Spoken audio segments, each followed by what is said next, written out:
Ito pa mga kababayan, isa sa ating mga tatalakayin ngayong araw na ito. Sa DPWH project, natawag na transparency. Oo. Dahil pwede ka na po mag-check ng DPWH project, no? DPWH project real time po sa transparency portal. Nabanggit na po ng ating mahal na pangulo 'yan.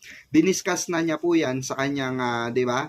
Sa kanyang speech kahapon, 'di ba? So, ito pong transparency portal na pinatupad ni PBBM mga kababayan. Dito po ay ma-check nyo na. For example, ako gusto ko malaman kung anong project meron ng DPWH sa barangay namin. So, pwede kong pumasok sa portal na ito, 'di ba? Para ma-check kung ano ba yung mga aasahang proyekto ngayon taon na ito, galing sa DPWH. No, yan po ay may mga function po yan ang portal na yan. Kaya ang bawat Pilipino ay may boses laban sa irregularidad. Pagka nakita kayong may irregularidad, labanan agad natin, 'di ba? Ano agad natin, sumbong agad natin, 'di ba? Ganun lang kasimple yan mga kababayan. Ito po ang purpose nitong transparency portal na ito.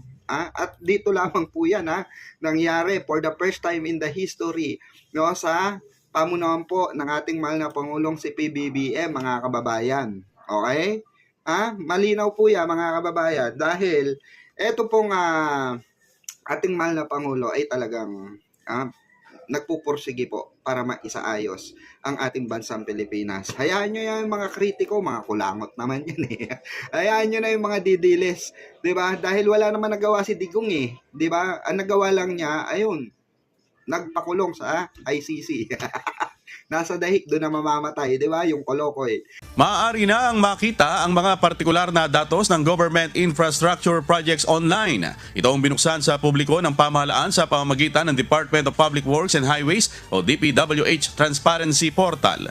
Magsisilbi itong digital library para sa higit 247,000 na mga proyekto ng DPWH mula taong 2016 kung saan makikita ang mahalagang detalye gaya ng implementing office, kabuang halaga ng proyekto, progress rate at pinagmulan ng pondo. I-upload din kada buwan ang kopya ng mga larawan, geographic data at downloadable contract documents maging ang mismong status ng proyekto.